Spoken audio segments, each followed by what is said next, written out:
नमस्कार, आप देख रहे हैं न्यूज 28 भारत।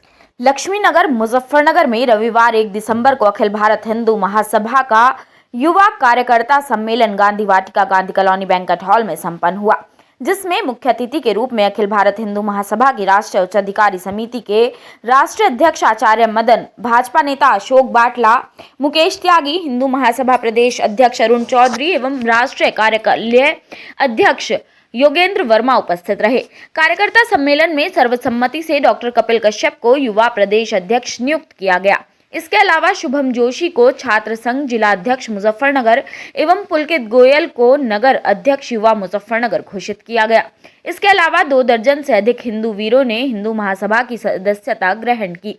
इस अवसर पर हिंदू महासभा के उच्च अधिकारी समिति के राष्ट्रीय अध्यक्ष आचार्य मदन एवं राष्ट्रीय कार्यकारी अध्यक्ष योगेंद्र वर्मा ने संयुक्त रूप से कहा कि भारत देश का हिंदू राष्ट्र बनना बहुत जरूरी है, क्योंकि दुनिया में कोई भी हिंदू राष्ट्र नहीं है, जबकि ईसाई और मुसलमान के अनेक देश हैं। इसके लिए हम सभी युवाओं को आगे आकर एक विराट आंदोलन चलाना होगा और भारत को हिंदू राष्ट्र बनाने में अपनी भूमिका अदा करनी होगी। प्रदेश के मुखिया योगी आदित्यनाथ के बताए गए नारे पर हमें चलना होगा, क्योंकि जब तक हम एक रहेंगे हमें कोई छेड़ नहीं सकता, नहीं दबा सकता है। जब जब हम सबने मिलकर दुश्मनों का सामना किया है, तब तब दुश्मनों को मैदान छोड़कर भागना पड़ा है। यदि देश के खिलाफ बोलने वालों को सरेआम गोली मारने का आदेश भारत सरकार कर दे, तो देश के खिलाफ कोई नहीं बोल सकता, क्योंकि वर्तमान में अपने राजनीतिक चमकाने के लिए राजनीतिक पार्टी कुछ भी करने को तैयार है, चाहे उसे देश को ही बेचना पड़े। देश कहीं भी जाए, उन्हें इससे कोई मतलब नहीं। हिंदू महासभा के प्रदेश अध्यक्ष अरुण चौधरी, युवा प्रदेश अध्यक्ष डॉक्टर कपिल कश्यप ने संयुक्त बयान में कहा कि युवा देश की ताकत है। हमें देश को आगे बढ़ाने के लिए सर्वप्रथम युवाओं को मजबूत करना होगा। यदि युवा मजबूत होंगे तो देश भी मजबूत होगा। इसके अलावा मुख्य अतिथि के रूप में पहुंचे भाजपा नेता अशोक बाटला एवं मुकेश त्यागी ने अपने संयुक्त बयान में कहा कि भारत एक विशाल देश है, लेकिन इसको मजबूत करने के लिए हम सबको एक होकर कार्य करना पड़ेगा। यदि हम एक हैं तो हमारा कोई भी कुछ भी नहीं बिगाड़ सकता। राष्ट्रीय कोषाध्यक्ष साक्षी वर्मा ने अपने बयान में कहा कि धर्म को सुरक्षित करने के लिए हमें सर्वप्रथम घर घर जाकर प्रत्येक गांव में हनुमान चालीसा का पाठ प्रारंभ करना होगा। नवनियुक्त युवा प्रदेश अध्यक्ष डॉक्टर कपिल कश्यप एवं अन्य पदाधिकारियों को मनोनीत पत्र देते हुए उनके उज्जवल भविष्य की बधाई दी गई। कार्यक्रम का शुभारंभ सर्वप्रथम मंडल अध्यक्ष डॉक्टर गौरव त्यागी के नेतृत्व में सभी अतिथियों का माल्यार्पण कर स्वागत किया गया एवं भगवा पटका एवं माला पहनाकर सभी अतिथियों का स्वागत किया गया। उससे पूर्व अखिल भारत हिंदू महासभा के कार्यकर्ताओं ने बाईपास पर पहुंचकर हिंदू महासभा के उच्च अधिकारी समिति के राष्ट्रीय अध्यक्ष आचार्य मदन जी महाराज का भव्य स्वागत किया। कार्यक्रम में मुख्य रूप से राष्ट्रीय कार्यकारी अध्यक्ष योगेंद्र वर्मा, राष्ट्रीय कोषाध्यक्ष साक्षी वर्मा, प्रदेश अध्यक्ष अरुण चौधरी, राष्ट्रीय कार्यकारिणी सदस्य सेना सिंह, युवा प्रदेश अध्यक्ष डॉक्टर कपिल कश्यप, शुभम जोशी, मोनू कश्यप, संजू कश्यप, तनिष्क, वासु, विपिन आदि उपस्थित रहे।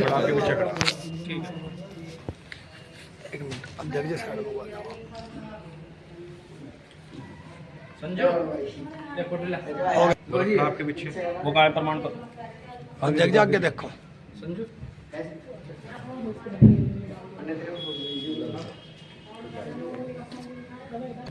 मोनू अपने प्रमाण पत्र लो दे दो सबको और यहाँ खड़े हो जाएंगे लेकर और नाम डॉक्टर साहब से लिखवा दियो। भारत माता की जय। जो हिंदू इनकी बात करेगा वही देश का राज करेगा। जो हिंदू इनकी बात करेगा वही देश का राज करेगा। भारत माता की जय। एक ही नारा, एक ही नाम, जय श्री राम, जय श्री राम। एक ही नारा, एक ही नाम, जय श्री राम, जय श्री राम। जय करा वीर बजरंगे, जय करा वीर बजरंगे।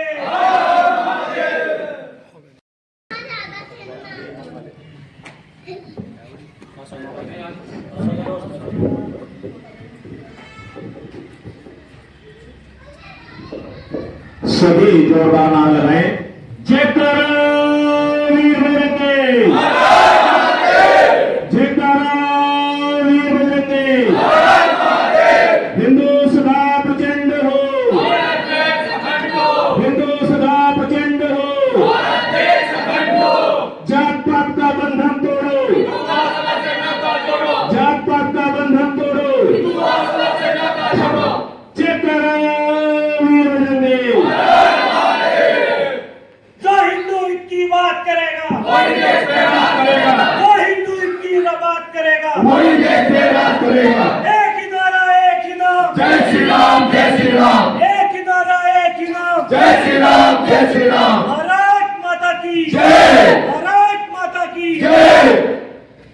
भारत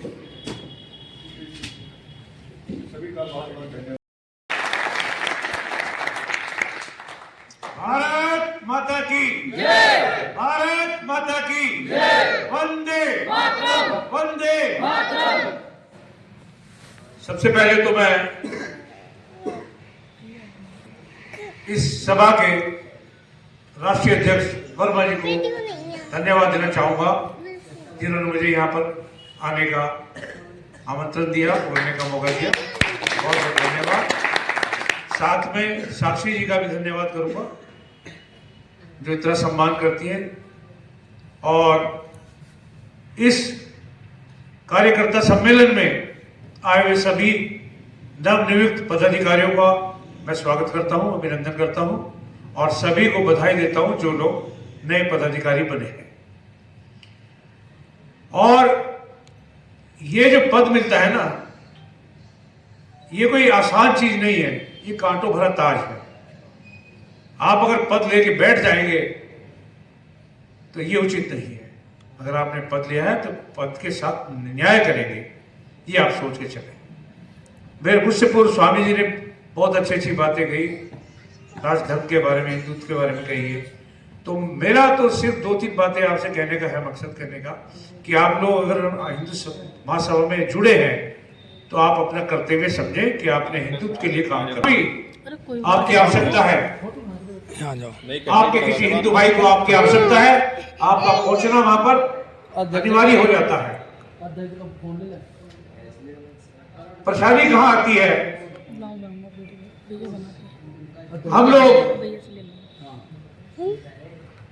हम लोग आपस में बटे हुए हैं। हमारा जो वीक पॉइंट है वो है कि हम लोग आपस में बटे हुए हैं, हम लोग जातिवाद में बटे हुए हैं। तो मेरा तो सभी लोगों से कहना है कि जाति को भूल जाइए। कौन जाति के हैं? हम हिंदू हैं। आप और धर्म में देखिए, हमसे ज्यादा जाति है वहां पे त्यागी भी है, ब्राह्मण भी है, सभी है, लेकिन वो सिर्फ एक धर्म कहलाता है। और हम लोग कभी भी बात आती है हिंदू धर्म की तो हम लोग जाति में बढ़ जाते हैं कि कोई समस्या आई, ये तो भाई त्यागी की समस्या है, या जाट की समस्या है, ये ब्राह्मण की समस्या है। ऐसा नहीं होना चाहिए। अब ये होना चाहिए, अगर हम लोग चाहते हैं कि हिंदू राष्ट्र बने और हिंदुत्व की रक्षा हो तो हमें जातिवाद को भूलना होगा और तभी हम अपने मकसद में कामयाब हो पाएंगे। आजकल हमारे धीरेन्द्र जी महाराज जो है एक अभियान लेके चले हैं हिंदू राष्ट्र की। मैं इस मंच के माध्यम से इस अभियान को अपनी ओर से और संगठन की ओर से समर्थन देता हूं। क्या आप लोग मानते इस बात को? अगर मानते तो हाथ ऊपर उठाइए। हिंदू राष्ट्र बनना चाहिए, नहीं बनना? माता की सर्वप्रथम भगवत ध्वज को नमन करते हुए और हमारे मुख्य अतिथि व पदाधिकारियों को मैं दिल से हार्दिक स्वागत व अभिनंदन करता हूं। सभी युवाओं को मेरी ज्यादा नहीं थोड़ी बात है, उसको जरा ध्यान से सुनना, क्योंकि ये बात कभी कभी सुनने को मिलती है। आपको सबसे पहले तो उन लोगों से बच के रहना है जो ये कहते थे मेरे पास टाइम नहीं। जो अपने धर्म के लिए टाइम नहीं निकाल सकता ना, वो बेकार है इस धरती पे आया हुआ। आप अधिक से अधिक संख्या में जुड़े। आपने देखा होगा कि अगर आप भी चाहते हो कि मेरा फोटो भी यहां है, मेरा बैनर भी वहां लगे, तो आप लोगों को संघर्ष करना पड़ेगा, गरीबों की लड़ाई लड़नी पड़ेगी, आपको समय भी देना पड़ेगा। क्या आप लोगों को मंजूर है? अगर आप लोग चाहते हो कि मैं इस लड़ाई को लड़ूं, मैं अकेला तुम्हारे बिना नहीं लड़ सकता। मैं तुम्हें साथ, कहते नहीं, एक झाड़ू पूरे कूड़े को साफ नहीं कर सकती, पूरी सीख मिल के साफ कर सकती है। आप चाहते हो जब भी मैं मुजफ्फरनगर के अंदर आता हूं, आपको मैं बताऊं, एक यहां से बू आती है, वो कहीं की बू है, वो है ये मुजफ्फरनगर। ये एक नाम ही नहीं, ये गुलामी का प्रतीक है हमारा। हमें इसका नाम बदलकर हम सब युवाओं को मिलकर इसका लक्ष्मी नगर नाम रखना है। जय श्री राम, जय श्री राम, जय श्री राम। जय श्री राम। क्या आप लोग मेरे साथ दोगे? भारत माता की, भारत माता की, ये आपकी आवाज होनी चाहिए। अगर हंसना है तो आप मीटिंग में मत आना। ये मीटिंग नहीं, ये वीरों का, टाइगरों का संगठन है कि रोड पे उतरते हुए भी देखिए कोई टाइगर जा रहा है। आप किसी भी चीज से डर के मत रहना, अपना परिचय खुल के दो कि हाँ मैं अखिल भारत हिंदू महासभा का प्रदेश युवा अध्यक्ष हूं। मैं खुल के कहता हूं, क्या मेरे अंदर कोई कमी है? मेरे पास किसी भी चीज की कार्ड या कुछ नहीं है जो मैं भूल गया, तो उसके लिए आप रिक्वेस्ट भी कर सकते हो, अपना कार्ड दिखा सकते हो। तो आप कोई चोर नहीं हो, आपको किसी से डरने की कोई जरूरत नहीं। अपनी लड़ाई दिल खोल कर लड़ो। इसी के साथ जय श्री राम। जय श्री राम। जी, आपके नेतृत्व में अखिल भारत हिंदू महासभा का युवा कार्यकर्ता सम्मेलन रखा गया है। इस खास मौके पर क्या कहना चाहेंगे? आज हमारे कार्यकारी अध्यक्ष योगेंद्र वर्मा जी के द्वारा मुझे प्रदेश युवा अध्यक्ष घोषित किया गया है। हमारे मुख्य अतिथि आचार्य मदन जी भी यहाँ पे पधारे हुए हैं, जिन्होंने मुझे सम्मानित किया है। मैं इनको वचन देता हूँ, मेरा वचन ही शासन होता है। मैं वचन देता हूँ कि मैं अपने धर्म कर्म से पीछे नहीं हटूंगा। जहाँ हमारे युवाओं का पसीना गिरेगा, मैं वहाँ खून देना कार्य करूँगा। आपके नेतृत्व में भारी संख्या में युवा एकजुट हुए हैं। युवाओं में किस तरीके का जोश है और क्या संकल्प आज आपके नेतृत्व में लिया गया है? मैं एक बात बता देना चाहता हूँ कि अब सनातन धर्म के युवा जाग चुके हैं, जिनकी जो हिंदू राष्ट्र घोषित करने में अहम भूमिका निभाएंगे, और हम भारी संख्या में अपने युवाओं को जागरूक करने का और भी कार्य करेंगे। सनातन धर्म को लेकर जो लगातार देश के अंदर हलचल पैदा हुई है, इसमें युवाओं का किस तरीके का आगे योगदान देखने को मिलेगा? युवाओं का यही योगदान रहेगा। हम अपने युवाओं को कहते हैं कि बटोगे तो कटोगे, और एक रहिए, नेक रहिए। जो तुमसे जिस भाषा में बात करेगा उसी भाषा में उनका जवाब दीजिए। योगेंद्र जी, अखिल भारत हिंदू महासभा की ओर से आज विशाल युवा कार्यकर्ता सम्मेलन रखा गया है। क्या कहना चाहेंगे इस अवसर पर? देखिए, अखिल भारत हिंदू महासभा देश की सबसे पुरानी हिंदूवादी पार्टी है। केवल हिंदू महासभा ही ऐसी पार्टी है जिसमें कोई मुसलमान या ईसाई इसका सदस्य नहीं बन सकता। आज युवा कार्यकारिणी में युवा प्रदेश अध्यक्ष पद पर कपिल कश्यप जी को मनोनीत किया गया है, और उनकी टीम अब जिला मुजफ्फरनगर सहित पूरे प्रदेश में युवा शक्ति को जागृत करेगी और भारत को हिंदू राष्ट्र घोषित करने के लिए एक विशेष अभियान चलाएगी। इसके अलावा एक विशेष कार्यक्रम 25 जनवरी को जिला मुजफ्फरनगर में किया जा रहा है, जिसका नाम होगा एक शाम देश के अमर शहीदों के नाम।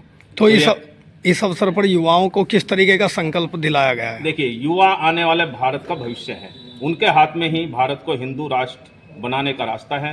यदि युवा जागृत होंगे तो भारत हिंदू राष्ट्र अवश्य बनेगा। और कोई खास संदेश? और संदेश यही है जो हमारे योगी महाराज जी कहते हैं, बटोगे तो कटोगे। ये तो पुरानी पहले से ही इतिहास उठाकर देख लिए, जब जब भारत पर आक्रमण हुआ है और जब जब यहाँ के राजा आ रहे हैं तो बटने के कारण आ रहे हैं, क्योंकि बहुत से ऐसे गद्दार जयचंद हिंदूवादी आज भी हमारे बीच में उपस्थित है, जिनके कारण मुगलों ने हम पर शासन किया, अंग्रेजों ने हम पर शासन किया, और अब विशेषकर कई पार्टियां हम पर शासन करने की कोशिश कर रही हैं। उसका एक ही कारण है, हमारे बीच में मतभेद। हम यदि कोई एक हिंदू नेता आगे बढ़ता है तो 50 उसकी टांग खींचने वाले पीछे लग जाते हैं। तो ऐसी प्रथा में छोड़नी होगी। हमें केवल एक ही बात सोचनी होगी कि हिंदुत्व को आगे बढ़ाना है, भारत को हिंदू राष्ट्र घोषित करना। ये जो आज पद दिए गए ये बंदे क्या नाम है इनके, कहाँ से हैं? देखिए, डॉक्टर कपिल कश्यप ग्राम बोपाड़ा से हैं, युवा प्रदेश अध्यक्ष के रूप में इन्हें मनोनीत किया गया है। इसके अलावा शुभम मिश्रा जी को छात्र संघ का जिला अध्यक्ष घोषित किया गया है, ये मखियाली से हैं। और भी अनेक, पुलकित जी गोयल जी हैं जो नगर अध्यक्ष बनाए गए हैं मुजफ्फरनगर से ही हैं। और भी बुढ़ाने से हैं कार्यकर्ता, कुछ शामली से हैं। तो उन्हें जो भी जिम्मेवारी दी गई है उनसे पूर्ण विश्वास है कि वे अपने कार्य को ईमानदारी और पूर्ण निष्ठा से करेगी, एवं अखिल भारत हिंदू महासभा के इस कदम को, भारत को हिंदू राष्ट्र बनाने का जो कदम है, उसको आगे बढ़ाएगी। Thank you. माननीय गुरुजी, आपका परिचय? आचार्य मदन। अच्छा गुरुजी, आज अखिल भारत हिंदू महासभा की ओर से युवा सम्मेलन हुआ है, बड़े स्तर पर युवा शामिल हुए हैं, क्या मैसेज देना चाहते हैं? हमारे डॉक्टर कपिल जी के नेतृत्व में काम हुआ है, और इनका राष्ट्रीय अध्यक्ष हमारे योगेंद्र वर्मा जी का भी इन पर बड़ा आश्रय है, बड़ा स्नेह है। और इतने युवाओं को उन्होंने जोड़ दिया है और एक ही संकल्प के साथ कि भारत को हिंदू राष्ट्र घोषित करो। पूरे देश में एक ही लहर है इस समय कि प्राचीन जितने मध्यकाल के समय के आक्रमण के समय जितनी मस्जिदें खड़ी हैं, बनी हैं, वो सब हिंदू धर्म स्थलों पर बनी हैं। हिंदू देवताओं को, मंदिरों को, उनको तोड़कर केवल उसका एक ही उद्देश्य था कि हिंदुओं का धर्मांतरण हो और यहाँ पर विदेशी धर्म की हुकूमत रहे, जो अब बदल रहा है। संभल में कोर्ट के आदेश पर अभी जो सर्वे अभियान चलाया जा रहा था उसमें भी कुछ बाधा उत्पन्न हुई थी और लोग उसे राजनीतिक रूप दे रहे हैं, क्या कहना चाहेंगे उस बारे में? जो राजनीतिक रूप दे रहे हैं वो पक्षकार आप भी जानते हैं जी। जिन्होंने भीड़ इकट्ठी करके सर्वे रोकने की कोशिश की, वो स्वामी हरिहर मंदिर है जी। और प्राचीन जितने नक्शे मिले हैं वहाँ पर कल की मंदिर और कितने अहिल्याबाई ने भी उस स्थान का जीर्णोद्धार कराया था। तो वो तीर्थ तो हमारे लिए बहुत प्राचीन तीर्थ है, संबल पुराण भी हमारे इसमें। पर अब उस तीर्थ में सीधी सी बात है, जो आक्रमणकारी आए तो उनका एक ही उद्देश्य था कि बहुत बड़े स्तर पर धर्मांतरण करना, क्यों? जिससे उनका शासन स्थापित हो। तो सबसे जरूरी है कि उन मंदिरों को, जहाँ पर उनकी आस्था, उनको तोड़ा जाए। तोड़ दिया गया, अब वो मामला सर्वे में और ये ब्रिटिश ने बात कही थी, उनकी जो अंदर की जो दीवारें निकली उसमें समाजवादी पार्टी उस विवाद में मारे गए मुस्लिमों को 5-5 लाख रुपए मुआवजा दी है, ये क्या कहना है? 5 लाख रुपए देने से ज़्यादा जरूरी है कि मारा किसने? जी, पुलिस ने तो नहीं मारा। जी जी। जिन्होंने भीड़ बुलाई और किसने ये काम किया, की जांच होती है कि उसका उद्देश्य क्या है। सर्वे तो होके रहेगा, चाहे वो कितने भी उपद्रव कर लें, कितने भी ये कर लें। शासन प्रशासन के अनुसार जो लोग मारे गए हैं वो विवाद में पुलिस और शासन और कोर्ट की गाइडलाइन का उल्लंघन कर रहे थे और समाजवादी पार्टी उन्हें 5-5 लाख रुपए दे रहे हैं, तो कहाँ तक ये वैध है? यही तो राजनीति हो रही है ना कि किसने वो भीड़ बुलाई, सर्वे रोका क्यों गया, जी। अफवाह किसने फैलाई और गोली किसने चलाई, क्योंकि पुलिस ने तो चलाई नहीं। ये तो एक बहुत बड़ा षड्यंत्र है जिससे शासन को बदनाम किया जाए और ऐसे सर्वों को रोका जाए, जबकि रुकेगा नहीं। चाहे संभल का हो, चाहे वो अजमेर शरीफ हो, आपने जन्मभूमि हो, चाहे वो ज्ञानव्यापी हो। ऐसे 3000 हमारे धर्मस्थल अभी हैं जिन्हें हमें मुक्ति करानी है। आपने संदेश दिया है कि जल्दी हिंदू राष्ट्र घोषित होगा, देश के हिंदू वीरों को, युवाओं को क्या मैसेज देना चाहेंगे? देखो, सनातन बोर्ड की मांग जो है उसके साथ हमारी मांग ये भी है, या तो मंदिरों का अधिग्रहण धर्माचार्यों के और तीर्थ पुरोहित के हाथ में हो, अन्यथा जी सरकार सनातन धर्म को राजकीय धर्म घोषित करे। जैसे हिंदी को राजभाषा का दर्जा मिला है, अन्य भाषाएं भी, अन्य धर्म भी, अन्य संप्रदाय भी सुरक्षित रहें, परंतु मूल वैदिक सनातन धर्म, क्योंकि भारत के कौन है उत्तर में? हिमालय जी, गंगा जी, जो हमारे तीर्थ हैं, ये प्राचीन इतिहास है, इसका हमारे पूर्वजों का इतिहास है। अयोध्या में इतना बड़ा आयोजन हुआ, वो अयोध्या नगरी भगवान मनु की थी। तो ये देश तो हिंदुओं का है, सनातन धर्म का है। तो सरकार संस्कृति के रूप में भी और धर्म के रूप में भी राष्ट्रीय स्तर पर, राजकीय स्तर पर सनातन धर्म को राजधर्म घोषित करे। कोई शर्म की बात नहीं, गौरव की बात। देश के अंदर जैसे वक्फ बोर्ड का गठन हो चुका है पूर्व में और बार बार सनातन बोर्ड के गठन की मांग उठाई जाती है, कितना आसान समझते हैं इस राह को आप? देखिए, मैंने कहा ना, सनातन बोर्ड के साथ हमें 2 विकल्प सरकार को देने चाहिए। या तो बोर्ड गठन कर सारे मंदिरों को, तीर्थों को तीर्थ पुरोहित और धर्माचार्यों के अधीन करें, अखाड़ों के अधीन करें, शंकराचार्यों के अधीन करें, जो वैदिक धर्माचार्य है उनके अधीन करें। अन्यथा सरकार अगर अपने नियंत्रण अपने हाथ में रखना चाहती है तो हिंदुओं के सनातन धर्म को राजकीय धर्म घोषित करे। वक्फ बोर्ड की जो बात है ना, वक्फ बोर्ड को खत्म कर देना चाहिए। वक्फ बोर्ड का कोई अस्तित्व 1947 के बंटवारे के बाद होना ही नहीं चाहिए था, जब इस्लाम के नाम पर एक बहुत बड़ा हिस्सा 2 हिस्से में बांटकर भारत 3 हिस्से कर दिए थे, पूर्वी पाकिस्तान और पश्चिम पाकिस्तान दे दिया केवल धर्म के आधार पर। तो यहाँ पर फिर इस्लाम के प्रचार के लिए या इस्लाम के लिए नाम पर कोई वक्फ बोर्ड या किसी तरह की जमीन जगह 1 इंच भी नहीं होनी चाहिए। नियम तो ये कहता है। अन्याय यही है, हिंदुओं को या तो सनातन बोर्ड मिले या राजराष्ट्र मिले, सनातन धर्म को राजकीय धर्म घोषित किया जाए। ये हिंदू सभा की मांग है और हिंदू राष्ट्र बन के रहेगा। Thank you sir.